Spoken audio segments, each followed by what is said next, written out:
BJP Yuva Morcha ने शुक्रवार को इस्लामपुर नगर पालिका का घेराव कार्यक्रम किया। चेयरमैन को नगर पालिका में न मिलने पर चोर चोर के नारे लगाए गए। इस दिन इस्लामपुर में बीजेपी पार्टी ऑफिस से कार्यकर्ताओं और समर्थकों ने जुलूस निकाला और नगर पालिका के सामने पहुंचे। बाद में उन्होंने नगर पालिका का गेट खोला और अंदर घुसकर विरोध प्रदर्शन किया। इस कार्यक्रम में आवास योजना में कथित गड़बड़ियों, कटमनी और कई आरोपों को लेकर प्रोटेस्ट किया गया। जब प्रोटेस्ट करने वाले म्यूनिसिपैलिटी चेयरमैन कन्हैयालाल अग्रवाल से मिलना चाहते थे, लेकिन वे वहां नहीं मिले, तो उन्होंने गुस्से में चोर चोर के नारे लगाने शुरू कर दिए। हालांकि घटना के आसपास म्यूनिसिपैलिटी कैंपस में कुछ देर के लिए टेंशन हो गई, लेकिन इस्लामपुर पुलिस ने हालात को कंट्रोल में कर लिया। बीजेपी ने मांग की कि आरोपों की बिना किसी भेदभाव की जांच के बाद दोषियों के खिलाफ एक्शन लिया जाए। আপনারা সকলেই জানেন আজকে ভারতীয় জনতা যুব মোর্চা উত্তর দিনাজপুর জেলার পক্ষ থেকে আজকে ইসলামপুর পৌরসভা অভিযান ডাকা হয়েছে।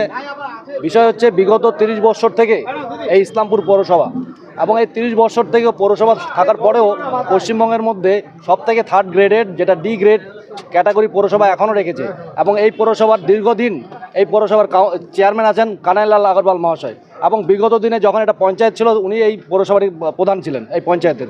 সুতরাং এই যে বিগত দিনের এই পৌরসভার হাল এবং যেভাবে প্রধানমন্ত্রী আবাস যোজনা যেভাবে কাটমানি এই সাধারণ মানুষদের থেকে নেওয়া হয়েছে এবং তার বিগত আমরা লড়াই করেছি এবং এই পর্যন্ত আমরা দাবিও করেছি যে প্রধানমন্ত্রী আবাস যোজনার ঘর যে দুর্নীতি হয়েছে এবং যারা যোগ্য তারা ঘর না পেয়ে যাদের কাছে 2তলা 3তলা বাড়ি আছে তাদেরকে ঘর দেওয়া হয়েছে, তাদের কমপ্লিট করা বাড়ি এবং সেই বাড়িতে কিন্তু এই প্রধানমন্ত্রী আবাস যোজনার ঘর দেওয়া হয়েছে।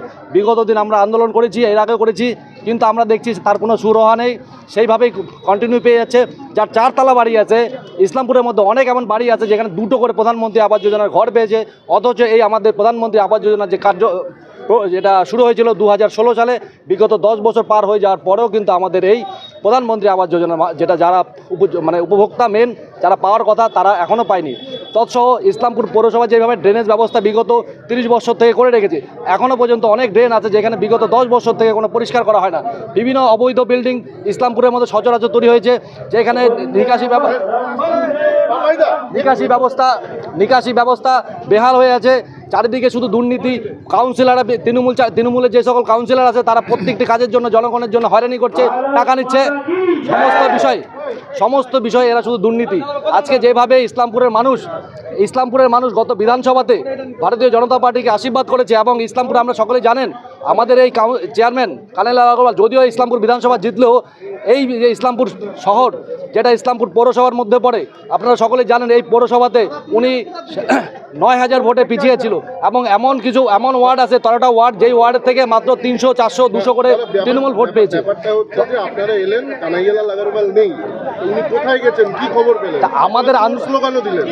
অবশ্যই আজকে দেখুন, যখন আমরা জবাব চাইতে আসলাম তখনই কিন্তু আমরা দেখলাম যে এখানকার যে চেয়ারম্যান, আমরা শুনেছি কালকে রাত্রে উনি পালিয়ে গেছেন।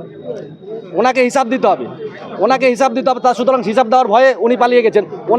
ওনার যে বর্তমানে যে ভাইস চেয়ারম্যান আছে, আমরা বলছি আমরা বিগত আমাদের কাছে প্রচুর প্রমাণ আছে এবং সেই সব লোকেরা আমাদের কাছে আসছে প্রধানমন্ত্রী আবাস যোজনার ঘরের টাকা ওনারা 10,000, 20,000, 25,000 টাকা করে ওনারা কাটমানি নিয়েছেন।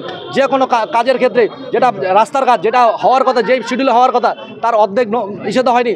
অনেক যে কাজ আছে যেগুলো কোনো শিডিউল হয়নি, কোনো টেন্ডার হয়নি, বিভিন্নভাবে দুর্নীতি করে এরা কাজ করেছে। এই কর্মসূচির জন্যই কি উনি পালিয়ে গেছে বলে? অবশ্যই আমরা পালিয়েছে, কানাইলাল পালিয়েছে, স্লোগানও দিলাম। কারণ হচ্ছে এই আমাদের আন্দোলনের জন্যই ওনারা এই কানাইলাল আগরওয়াল কিন্তু এই ইসলামপুর পৌরসভা ছেড়ে পাবেন। এখন কি আমাদের যে বিক্ষোভ, যেটা আমাদের যে অভিযান ছিল সেটা চলবে, আরও আমরা কিছুক্ষণ থাকবো। তবে আমরা একটা কথা বলে যাই যে আমাদের ইসলামপুরের মানুষ, ইসলামপুরের পৌরসভার মধ্যে যারা অবস্থিত, যারা পৌরসভাতে বিশেষ সার্ভিসের জন্য আসে, তাদের কোনো অসুবিধা হবে না এবং আমরা তাদের সমস্ত ব্যবস্থা রেখেই আমাদের এই আন্দোলন এবং তাদের যাতে অসুবিধা না হয় সেই দিকটা আমাদের জন্য আমাদের কার্যকর্তা যুবরা আছে। আমরা এই বোর্ডকে এর আগে আমরা প্রেস কনফারেন্স করে বলেছি যে এই ব্যর্থ পৌরসভা এবং এইখানকার লোক যে এই পৌরসভা যে ব্যর্থ তার প্রমাণ গত বিধানসভাতে লোক দিয়েছে। 17টা ওয়ার্ডের মধ্যে 13টা ওয়ার্ডে কিন্তু তৃণমূল বিপুল হারে হেরেছে। এমনকি পর্যন্ত কানাইলাল আগরওয়াল বিগত 30 বছরে এখানকার প্রধান এবং তিনি বিধানসভার ক্যান্ডিডেট ছিল, তারপরে তিনি সেই নিজের ওয়ার্ড থেকে হেরেছেন 150 অধিক ভোটে। সুতরাং যেখানে তার নিজের ওয়ার্ডে হেরে গেছেন, তার মানে বোঝা যাচ্ছে ওনার জনসমর্থন গ্রামে হলেও বিশেষ সম্প্রদায়ের মানুষের কাছে ভোট পেলেও কিন্তু ইসলামপুরের যে জনসাধারণ, যার দ্বারা ইসলামপুর বিধানসভা পরিচালিত হয় এবং যারা এই ইসলামপুরকে সুন্দর এবং সুসজ্জিত করে রাখতে চায় ইসলামপুরের নাগরিক, তারা বহিষ্কার করে দিয়েছে এদেরকে।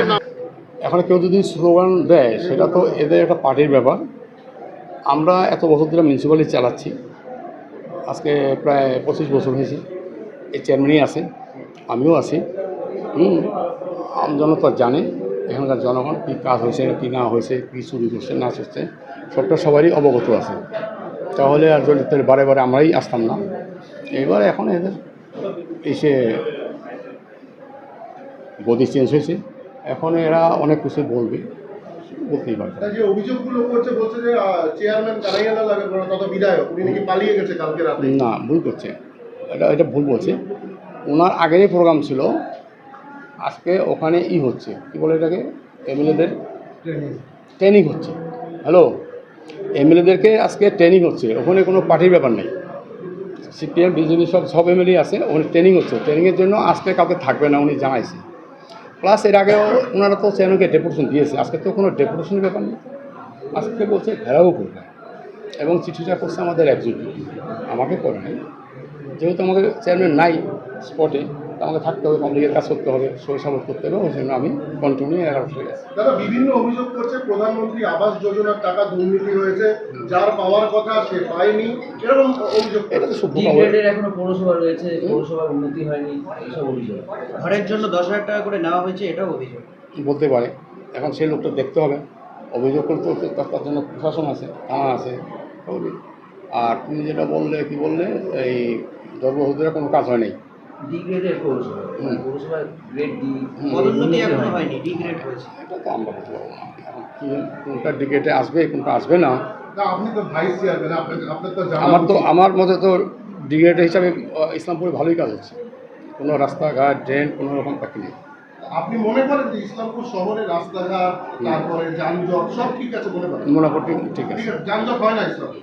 যানজটটা তো আপনার টোটো ফোটো নিয়ে একটা যানজট হয়, সেটা তো আমার শুধু এখানে একার ব্যাপার নেই। এখন টোটো নিয়ে একটা আলোচনা হচ্ছে, প্রশাসন থেকে মাইকিং হচ্ছে, এদেরকে রেজিস্ট্রেশন করতে আজকেও কালকেও মাইকিং হচ্ছে। রেজিস্ট্রেশন দিবে, রেজিস্ট্রেশন দিয়ে একটা গাইডলাইন তৈরি করবে কীভাবে টোটোটা চলবে, এনএসএ উঠবে কি উঠবে না। একবার প্রথম প্রোগ্রাম ছিল এনএসএ টোটো উঠবে না, কিন্তু যখন দেখালো এনএসএ উঠলো না, তখন আমাদের এখানকার গাড়ি বিহারে আটকায় দিছে, বিহারে প্লাস এই পঞ্চায়েতে আটকায় দিছে। কারণ আমাদের পঞ্চায়েতের পাশেই তো, আমরা তো ছোট্ট জায়গা মধ্যে আসছি।